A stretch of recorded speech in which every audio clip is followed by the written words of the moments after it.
Merci beaucoup de cette opportunité de vous présenter mon projet de doctorat.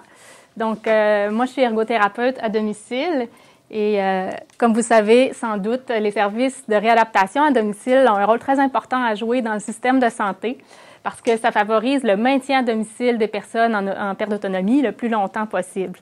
Donc, au Québec, ces services-là se retrouvent dans les programmes de soutien à domicile dans les CLSC et qui se retrouvent maintenant intégrés dans les CIS ou les CIUS.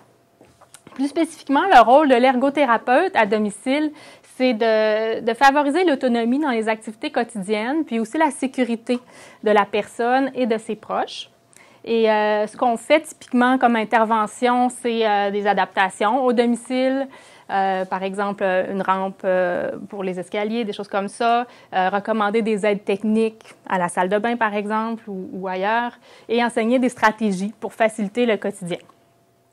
Par contre, le problème, c'est d'accéder à ces services-là qui sont très en demande. Donc, il y a des longues listes d'attente partout au Québec en soutien à domicile depuis 10 à 15 ans. Donc, en 2012-2013, on a fait une étude préalable à celle-ci auprès de 55 C3S au Québec. Et on a trouvé que le temps d'attente médian en ergothérapie à domicile était de 2 jours pour les références considérées urgentes. Donc, c'est bien. Ces références-là ne sont pas en liste d'attente, sont assignées directement aux intervenants. Le temps d'attente médian est de 4 semaines pour les références en liste d'attente qui sont considérées prioritaires et de 18 mois pour les références qui ne sont pas prioritaires, donc les gens qui se font dépasser souvent là, par les autres plus prioritaires. Et donc, comme vous voyez, les références sont priorisées, elles ne sont pas prises en premier arrivé, premier servi. Et donc, c'est fait avec des outils de priorisation, des outils qu'on dit maison, parce que chaque milieu a son propre outil qu'il développe. Donc, ce ne sont pas des outils standardisés. Les critères de priorisation sont donc un peu variables d'un milieu à l'autre. Et puis, on a demandé aux gens comment ils avaient développé ces outils-là. C'est basé sur l'expérience, l'expertise clinique, mais pas sur la littérature ou sur l'opinion de la clientèle cible. Donc, c'est pas pour juger les milieux. C'est sûr qu'il n'y a pas beaucoup de littérature là-dessus. Ça prend beaucoup de temps aussi consulter la clientèle cible, mais il reste que ça peut être quand même problématique là, du point de vue de la validité de ces outils-là. On a un exemple typique d'un outil qui ressemble là, à la majorité des outils utilisés sur le terrain. Donc, celui-ci, il a 4 niveaux de priorité, ce qui est assez fréquent, 3 ou 4 niveaux. Donc, on voit qu'en priorité 1, on a par exemple des soins palliatifs, les plaies de pression, des choses un peu plus médicales. Et en priorité 4, à la fin, plus des problèmes dans les loisirs, les activités de la vie domestique, les demandes pour les quadriporteurs, là, les petits véhicules qu'on voit, par exemple, à l'épicerie, là, des choses comme ça. Donc, ce sont des choses qui sont considérées non urgentes et ce sont eux qui attendent là, plusieurs mois. On a analysé le contenu de ces outils-là et on a vu quand même une tendance là, assez forte au niveau des priorités. Donc, tout ce qui concerne la sécurité, par exemple, des personnes avec troubles cognitifs qui oublient d'éteindre les ronds de poils ou qui prennent mal leurs médicaments. Tout ce qui concerne les activités à l'intérieur aussi, difficulté à se lever, de la toilette, du lit, des choses comme ça. Donc, ça va être fortement priorisé. Et alors que tout ce qui concerne la qualité de vie ou les activités à l'extérieur du domicile, comme l'accès au transport adapté, pouvoir sortir de chez soi pour des activités dans la communauté, des choses comme ça. Donc, ça, c'est vraiment moins prioritaire. Alors, nous, en regardant ça, on s'est dit, est-ce que ça correspond aux priorités de la clientèle cible? Donc, les gens qui un jour pourraient étudier ces services-là, est-ce que ça serait ça leur priorité? Donc, c'est justement ça l'objectif de l'étude qu'on vous présente aujourd'hui, c'est de comparer et de comprendre les opinions des ergothérapeutes à domicile et de leur clientèle cible sur les principaux critères qui sont utilisés pour prioriser les demandes de services. Donc, la clientèle cible, c'est des personnes âgées et des personnes avec une déficience physique. Donc, on voulait vraiment voir l'opinion de chacun de ces 3 groupes-là sur les critères. Donc, ça serait quoi qu'il y aurait dans les blocs pour eux et de quel côté ça pencherait. Donc, pour la méthodologie, c'est une étude mixte, principalement quantitative. Et le volet qualitatif qui s'est rajouté, je vais vous l'expliquer un peu à la fin. Donc, la partie quantitative, ça s'appelle une expérience à choix discret. Vous avez peut-être déjà vu dans la littérature Discrete Choice Experiment. Et je vais prendre le temps de vous l'expliquer quand même en détail aujourd'hui parce que je pense que c'est une méthode qui peut être intéressante en santé publique ou dans la recherche sur les services de santé. C'est utilisé de plus en plus. Donc, ça consiste toujours en un sondage où on fait choisir les gens en différentes options, laquelle ils préfèrent ou laquelle ils trouvent la plus prioritaire, des choses comme ça. Donc, nous, dans cette étude-ci, la question, c'était laquelle de ces 2 personnes devrait être vue en premier par l'ergothérapeute, selon vous? Donc, je vais vous montrer un exemple bientôt. Et le but de ça, c'est de quantifier ou d'aller calculer le poids, un peu l'impact de tous ces facteurs-là qui peuvent influencer une décision. Donc, il y a 5 étapes. La première étape, c'est d'identifier c'est quoi les attributs qui, selon nous, peuvent influencer cette décision-là. Donc, on les a trouvés, nous, à partir de notre étude préalable dont je vous ai parlé tout à l'heure, sur les critères de priorisation dans les outils. Puis, on en a choisi 4 qui, selon nous, puis aussi on en a parlé là, avec des gens sur le terrain, qui représentent un peu des valeurs qui entrent en compétition dans la gestion des listes d'attente. Donc, on a pris les chutes, donc pour peut-être représenter la sécurité, le temps d'attente qui peut représenter le droit d'accès aux services, la capacité à se laver qui pourrait représenter l'autonomie fonctionnelle, puis la capacité à sortir de chez soi qui peut être une voile pour la participation sociale. Ensuite, la deuxième étape, c'est que pour chacun de ces attributs-là, on va leur assigner des niveaux de gravité ou de sévérité. Donc, on a choisi 3 niveaux par attribut. Donc, le niveau 1 étant où il y a le moins de difficulté. Alors, on voit aucune chute, 2 mois d'attente, pas de difficulté à se laver ou à sortir de chez soi. Et le 3e niveau, c'est là qu'il y a le plus grand niveau de difficulté. Quelques chutes, 18 mois d'attente, incapable de se laver, sauf à la débarbouillette, ce qui est quand même habituellement le cas là, pour notre clientèle, et incapable de sortir de chez soi à cause des escaliers qui ne sont pas adaptés. Dans la 3e étape, on va créer des scénarios avec ces niveaux-là qui vont être mélangés de différentes façons et pour faire comme des références fictives. Et les combinaisons exactes, c'est déterminé là, avec une procédure statistique. On ne peut pas utiliser toutes les combinaisons possibles là, parce que le questionnaire serait trop lourd. Et dans la 4e étape, c'est là qu'il y a lieu la collecte de données. Donc, on combine les scénarios 2 à 2 et on fait choisir les gens. Lequel est le plus prioritaire selon vous? Donc, on voit ici à gauche, on aurait une personne qui attend depuis 18 mois, qui ne peut pas prendre sa douche, peut seulement se laver au lavabo, mais elle n'a pas fait de chute, mais elle ne peut pas non plus sortir de chez elle. Alors, à droite, la personne attend seulement depuis 2 mois. Elle n'a pas de difficulté à prendre sa douche, ni à sortir de chez elle, mais elle a fait quelques chutes. Donc, selon vous, laquelle devrait être en premier?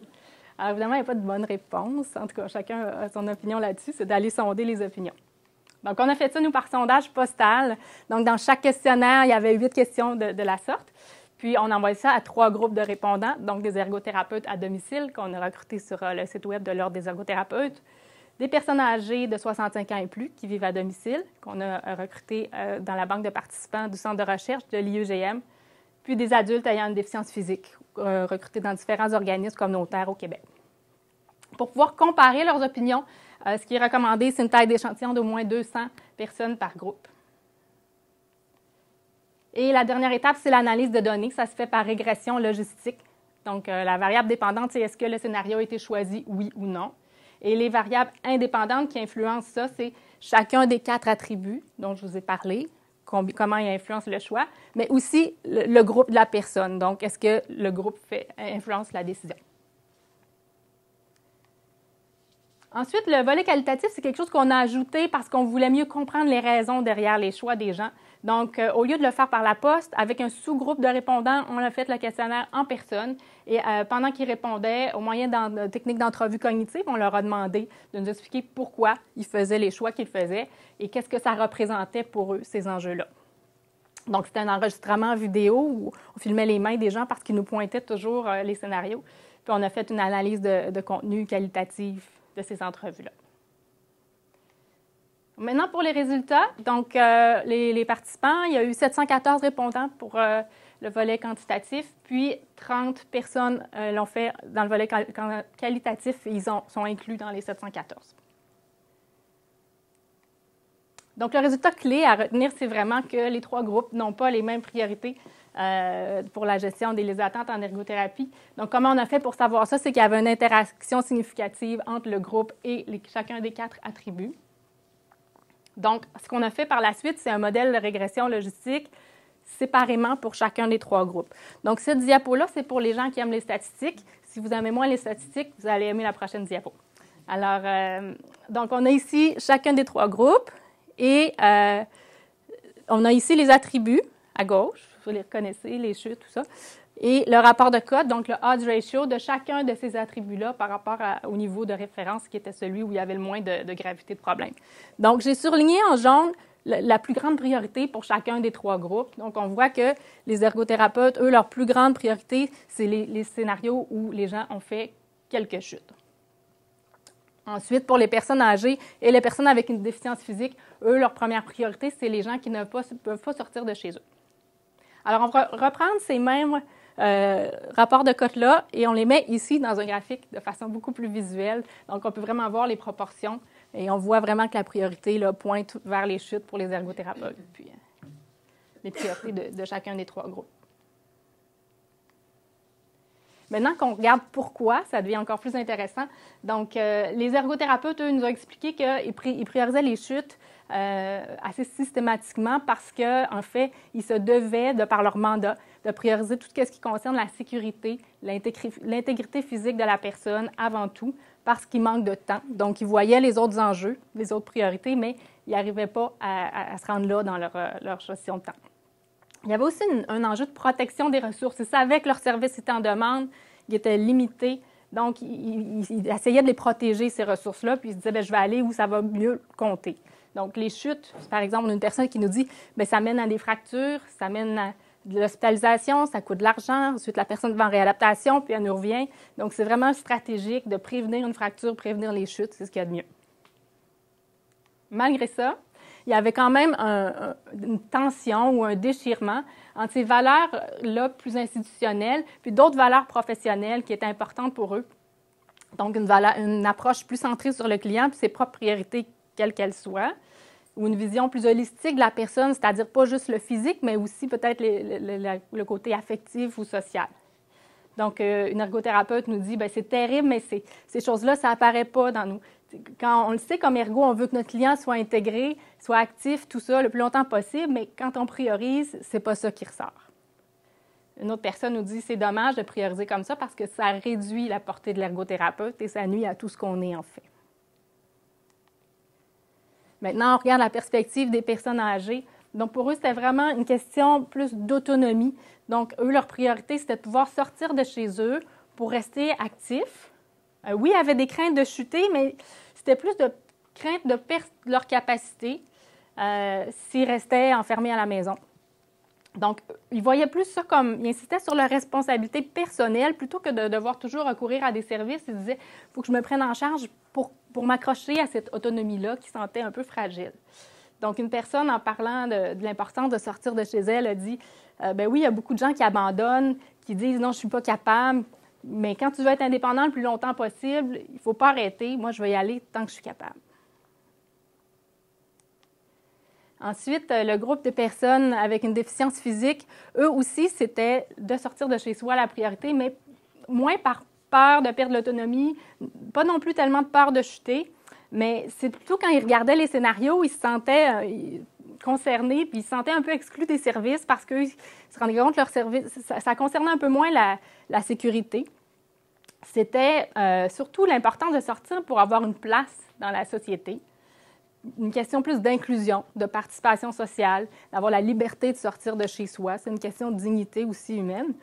Puis, il y a un groupe de chercheurs à Chicago qui font des recherches avec des personnes en situation de handicap, puis ils ont utilisé le terme « participation enfranchisement ». C'est un peu dur à traduire en français, mais c'est l'idée que participer, c'est pouvoir contribuer à la société, mais encore plus que ça, c'est pas seulement d'avoir une place, mais d'être invité, d'être apprécié ou d'être valorisé. Puis c'est un peu ça qu'il nous disait en regardant les scénarios, c'est que faites-nous une place dans la société et dans les listes d'attente. On a une belle citation qui explique ça ici. Une personne qui nous disait, tu sais, je suis une personne. Je suis capable de faire la différence dans la vie des gens. Je suis un citoyen. Puis donnez-moi l'occasion de m'épanouir au lieu de me parquer dans un coin. Donc voilà, de façon globale, ce qu'on constate, c'est que la façon actuelle de prioriser les demandes en ergothérapie à domicile, ça ne correspond pas aux priorités de la clientèle cible, mais même les ergothérapeutes ne sont pas tout à fait à l'aise avec cette façon-là de prioriser. Alors, la question qui se pose naturellement, c'est qui a raison? Est-ce qu'il s'agirait simplement de changer les priorités pour que ça corresponde à celle de la clientèle cible?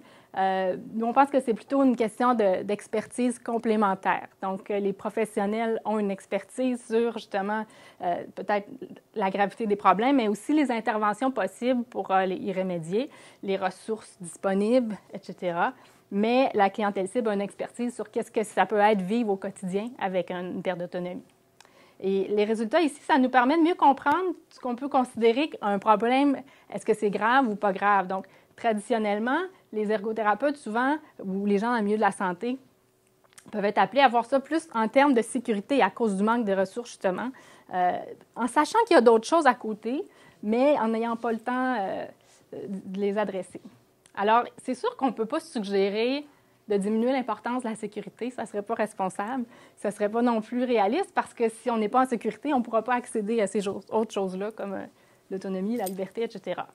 Mais si on le regarde autrement, est-ce qu'on ne pourrait pas grossir l'importance des autres facteurs? Donc, vous allez peut-être dire que ça revient au même. En tout cas, on a quand même certaines propositions, solutions possibles. Donc, peut-être qu'on pourrait réduire le nombre de catégories de priorité dans les outils. Donc, vous avez vu tantôt, on avait 4 niveaux, mais si on décidait peut-être de fusionner les 2 derniers, ça fera un petit peu moins de discrimination entre qu'est-ce qui est prioritaire ou moins prioritaire. Peut-être que ça ferait moins en sorte que les gens en bas seraient constamment dépassés par les autres. On irait un petit peu plus avec la date de référence. Ça pourrait égaliser les choses un petit peu. Aussi, d'utiliser des balises de temps d'attente maximale pour tout le monde. Parce que présentement, c'est surtout les gens en priorité élevée qu'on s'assure d'aller les voir d'ici peut-être 2 jours, 1 semaine, des choses comme ça. Puis les autres, bien, ils attendent tant qu'il y a des gens au-dessus. Mais on pourrait, puis il y a des milieux qui le font, s'assurer que tout le monde va être vu à l'intérieur de X temps. Ça pourrait être 1 an, des choses comme ça. Donc, c'est des choses qui peuvent être faites. Puis évidemment, on ne dira jamais assez, une emphase sur la prévention, la promotion de la santé.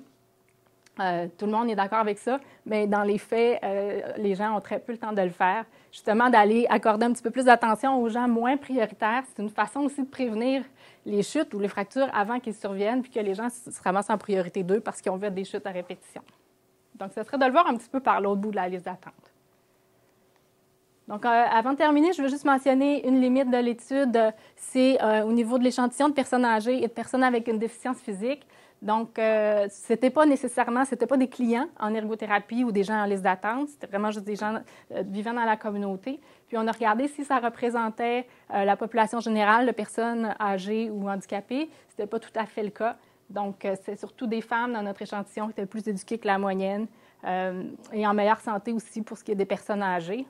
Donc, on pense que ça peut être relié à la difficulté du questionnaire parce que c'est quand même, au niveau cognitif, très exigeant comme tâche. Alors, possiblement qu'il y aurait peut-être un biais de réponse là, à ce niveau-là. Donc, en conclusion, ce qu'on souhaite que vous reteniez, c'est que quand on prend des décisions sur les limites ou les priorités dans le système de santé, c'est vraiment avantageux. Ça vaut la peine de consulter les gens concernés, donc que ce soit la clientèle cible, les cliniciens. Oui, ça prend des ressources, mais ça nous donne vraiment une richesse de mieux comprendre ça. Ça permet d'approfondir, de mieux comprendre les enjeux qu'il y a derrière ça. Et donc, pour ces raisons-là, on pense que ça peut vraiment améliorer la qualité des soins. Alors voilà. Je vous remercie. Je remercie aussi les participants, tous les gens qui ont contribué à l'étude de différentes façons. Puis, si vous avez des questions, vous pouvez m'écrire. J'ai aussi un petit résumé. Pour ceux que ça intéresse, ceux dans la salle, il y en a ici. Puis, vous pouvez m'écrire aussi, je peux vous l'envoyer par courriel.